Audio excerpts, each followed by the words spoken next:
Hello, I'm Paul Gravett, and I'm back with you with some more reviews for the Institut Français, looking at interesting new French bande dessinée translated into English as graphic novels. All part, of course, of the BD 2020, the Year of Comics in France, celebrating France's incredible passion and creativity when it comes to this medium.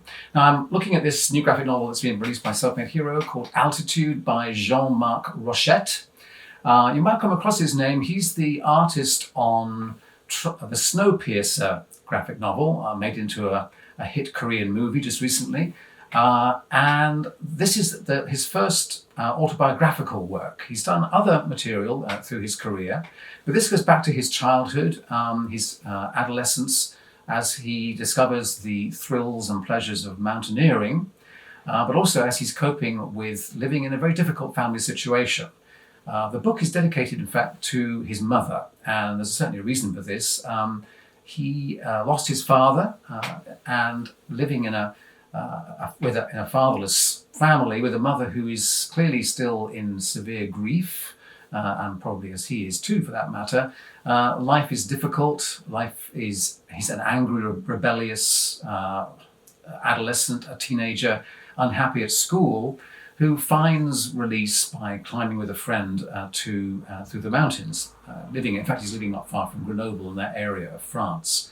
One of the goals of this book, undoubtedly, it is meant to be at least partly a kind of eulogy, a kind of a celebration of the wonders of climbing, but also, of course, the extreme risks of climbing. And this is certainly one of the best comics that's dealt with that. The other, I would say, by the way, is Summit of the Gods by Jiro Taniguchi, which I recommend.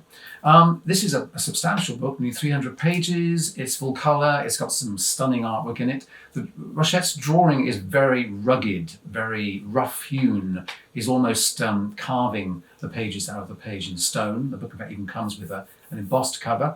And there are some transcendent moments in here. There's also some very powerful ones.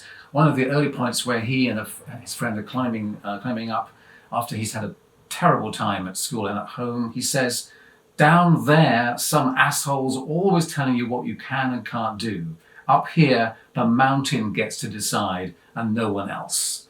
That's pretty quite well done, I think. But there are other moments where he's able to find a tremendous, sublime connection to the mountain and to nature. A sequence here, for example, after you followed him climbing in complete silence, there's a narration here that comes in and says, "I don't know how long it took me to reach the top, but reach it I did before sunrise, and I caught on fire, alone, watching the world being born." So, some really, really great writing in here. And the story essentially follows his growing determination to take literally escalating risks. The risks, like the mountains, get higher and higher. The relationship with testing himself. There's clearly something going on here which is perhaps left out of the book, but there's this absence of a father, the desire to prove yourself a true man. And this is one of the sides of the appeal of mountaineering, which I find troubling, that because clearly it can lead to recklessness. It can lead to, in fact, does lead to some terrible accidents. And in fact, to many of his friends giving up if they haven't actually died or been seriously injured. Mountaineering is not a sport to be done as a kind of playful, escapist thing. But alongside that, and the lucky thing is that Rochette has drawing. He loves drawing. He gets into trouble for drawing at school. He has a copy of Echo de Savane #1, which is confiscated, of course, when he's a teenager. But later on, he realizes that when he faces death, it's drawing that brings him back to life more than mountaineering. And luckily, he can pursue this. There's a great sequence actually where he goes off to America, having basically quit. He's grown up. Essentially, he's now 21. And he ends up with going to the San Francisco Comic Book Company, one of the most famous, initially underground comic book stores in San Francisco. There's a great drawing of Gary Arlington there. And he realizes that this is his world. He sees all these great American underground comics and realizes this is for him. And he leaves behind his gear, his climbing gear. And goes on, in fact, to create his own comic, his own character, Edmond de Cochon, Edmond the Pig. And then from there, of course, gets discovered and ends up becoming the artist on the Snowpiercer book. So it's a great book. It's important because it's also the first time Rochette's written about his life.